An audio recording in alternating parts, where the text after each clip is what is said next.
na masarap. Ang lasang tumbata.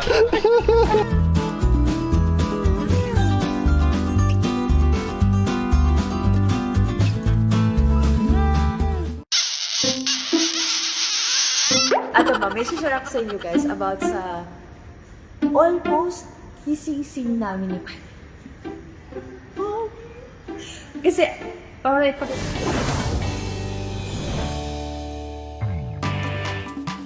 Isa sa mga very common nating na-encounter na ingredient sa mga lutuin ang parsley. Bukod sa pang-garnish para mapaganda ang plating, pwedeng-pwede rin itong gamiting pampalasa sa iba't ibang putahe. Pero, alam niyo bang you can grow it yourself? Kahit nasa bahay lang gamit ang mga plastic containers na meron kayo. Ang unang step sa pagtatanim ng parsley gamit ang tinatawag nilang sowing method, ang paghahanda ng tubig na gagamitin para magpasibol ng mga punla nito. Hahaluin po natin ang tubig at ang fungicide. After po natin ma-prepare ito, i-prepare naman po natin yung ating po plastic container at lalagyan po natin ng peat moss. After po nating malagyan ng peat moss, ito po ay atin nang babasain. Siguraduhin lang po natin na ang pagkakabasa po natin ay simula po ilalim hanggang ibabaw. Ito po ay makakatulong para po mabilis po yung pag-germinate po nung buto na ating pong ilalagay.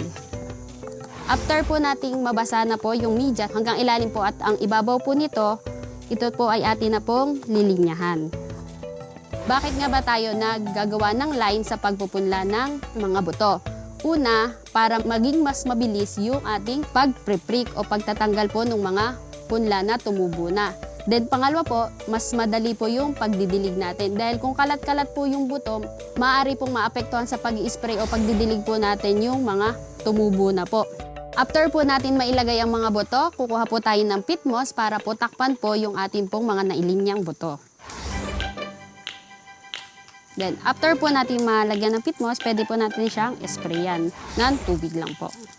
Yung management naman po nitong atin pong naipunla ay titingnan po natin kung siya po ba ay natutuyo na o kailangan po ba ng dilig, saka po tayo mag-spray.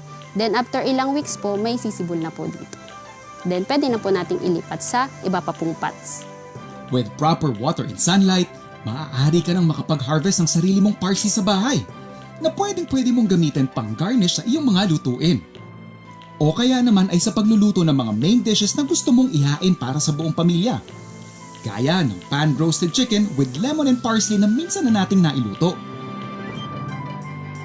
So bago natin i-flip yung ating manok, prepare lang natin yung ipang-iibabaw natin. So ito yung ating lemon juice. Tanggalin lang natin yung zest. Tapos syempre, more parsley.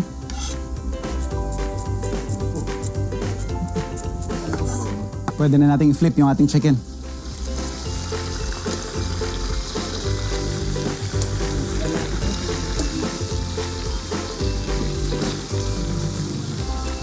Saan natin lalagay?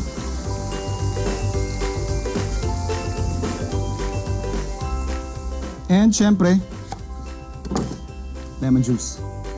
Lulutuin natin siguro around at least 20 more minutes. Pwede tayo mag-serve.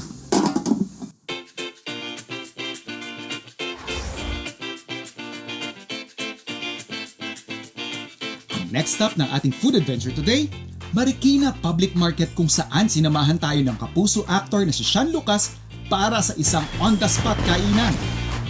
Kanina umaga, nagising ako, sabi ko, sarap kumain ng marami ngayon eh. Tapos, narinig ko, sabi ni chef sa akin, nandito ako sa Marikina Public Market. Kaya yun, sabi ko, punta ako dun. Sabi ko, oh chef, gutom ako, lutuan mo naman ako. Sabi niya, goods. So, Sean, last time na nakasama ka natin sa isang food adventure, nasa Quezon tayo, kasama natin si Kirsten. And siguro yung pinakaiba lang doon is, alam ko na, may idea na ako yung iluluto ko para sa'yo noon. This time, ito yung tinatawag naman namin na rapsa roleta. So basically, hindi ko alam kung anong gagawin ko. Okay. So yung roleta yung magde-determine. So yung pula natin is the main protein or main ingredient natin. Yung yellow naman would tell us kung anong method of cooking yung gagamitin ko para dun sa dish na mapipili natin. Gusto ko makuha dito, beef, itong beef tsaka itong alimango eh. Kasi parang, ito yung pinakamahal eh. Sulitin na natin. Para okay, nakuha ko. Okay ka sa beef. Beef. Okay. Okay ako sa beef. Okay, ano namang, method pag na beef, pagluto. ano namang na-imagine mo na luto? pwedeng grill. Pwedeng grill din, yeah. Definitely. Final answer, So para sa steak, Sauté. pwede tayo ng Pwede. stir fry. Mabilis na mabilis lang yan, pero samahan mo ko mamalengke. Halika. game! Let's go! Tara, tara. So, Sean, anong masasabi mo? Parang okay po to. Pwede to? Pwede to, pwede to. Eh di, isa niyan, lagyan natin pa nito para may ibang kulay, ano? Game!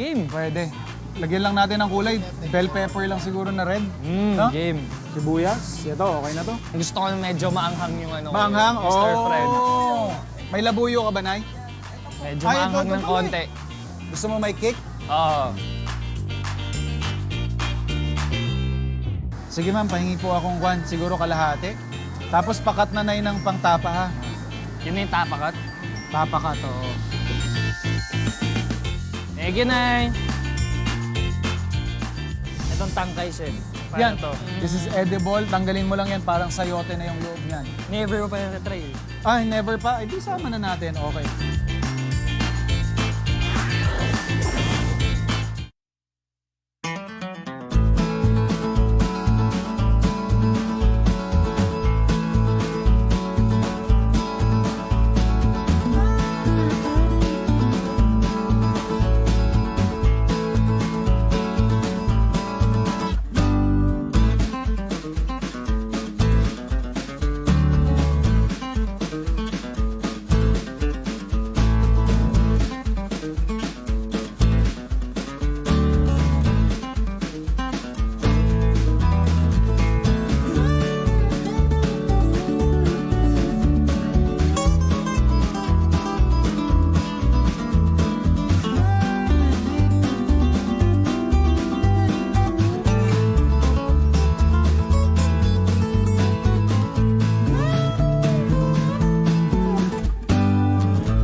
Sa tayo direct. So ito, Food Explorers, habang nag-enjoy sila, tip lang din, kapag gantong bakbakan yung napuntahan ninyo, tapos isa dun sa mga tahong or halaan after maluto, nakasarap pa rin, huwag nyo na siyang piliting buksan at kainin. Nangyari dyan, malamang patay na to nung naluto, kumbaga hindi na siya fresh, so hindi na siya ganon ka-safe. Hindi naman siya laging deadly or anything, but para lang makaiwas sa food poisoning, discard nyo na to.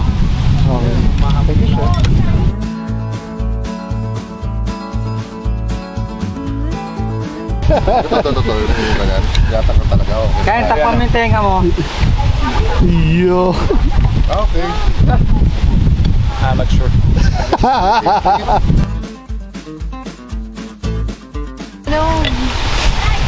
Bibili ako ng stand. Paano ba?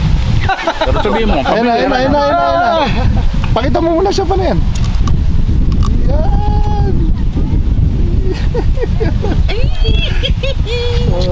Etos lang naman to.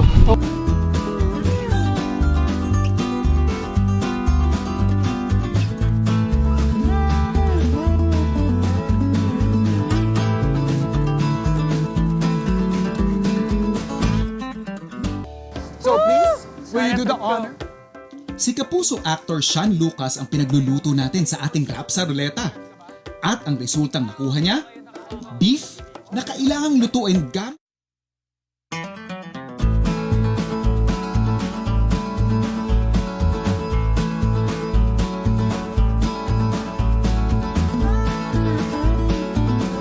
Oyster sauce with broccoli. Yun kaagad yung naisip ko nung sinabing beef kasi parang for a bit, medyo nagka-crave ako ng Chinese ngayon recently. So nung biglang nakita ko yun kaagad yung nag-pop sa isip ko kasi yun yung regular order ko. Dahil request mo, igagawa kita ng stir-fried beef Yes! na may broccoli ka mo. Itong tangkay, chef. Yan, Paano to? yung tangkay na yan, we'll save it for a different dish kasi this is actually something that you can use. This is edible, tanggalin mo lang yan, parang sayote na yung loob niyan. Never ko pa na-try. Ay, never pa? Eh, di sama na natin, okay. So, ang gagawin natin dyan, tanggalin mo lang yung hard part. Yan o.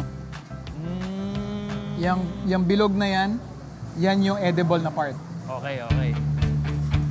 Ito, sabi ko kanina umaga, parang gusto ko mag-Chinese ngayon Tapos sabi nila, God will provide. God provided. Grabe naman.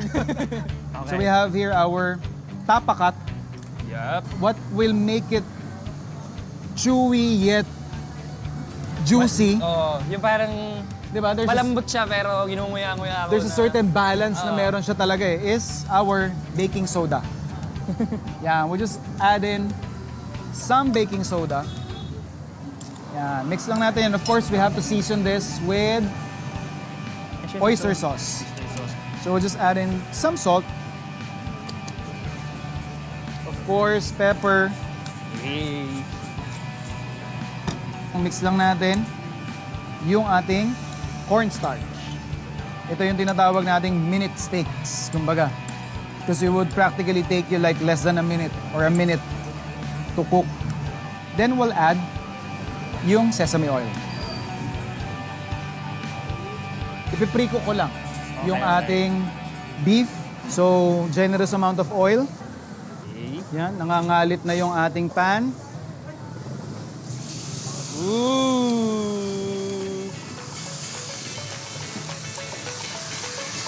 Hey.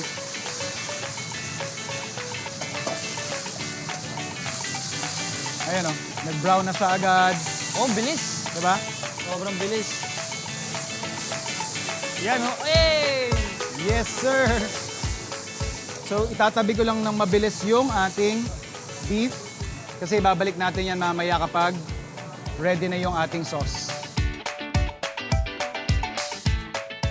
So, yung ating ginger.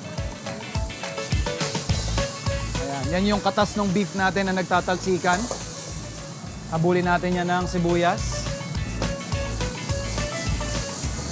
Somewhere here, meron tayong crushed garlic. Ayun. Then, yung ating florets ng cauliflower, broccoli. And of course, yung first time mo matitikman, Oh, yung tangay ng broccoli.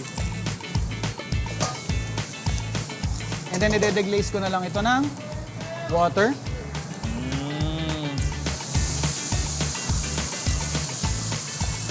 As we season it with some oyster sauce ulit. And then, hayaan lang natin. Siguro we'll just give it about 2 minutes Okay, okay. to finish off yung dish. So, half cooked na at this point yung ating mga gulay. I'll just add in some slurry. Fancy term for pampalapot. Slowly. So, dahil gusto mo, may angas na agad. Yan.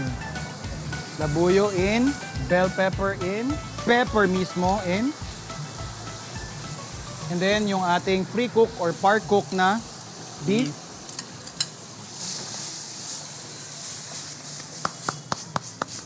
Yes, sir. Panis.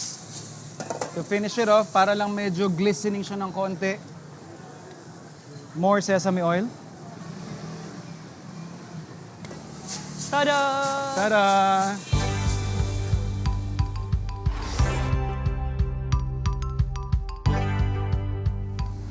Siyempre may broccoli. Broccoli ako. Yes, sir. Yan.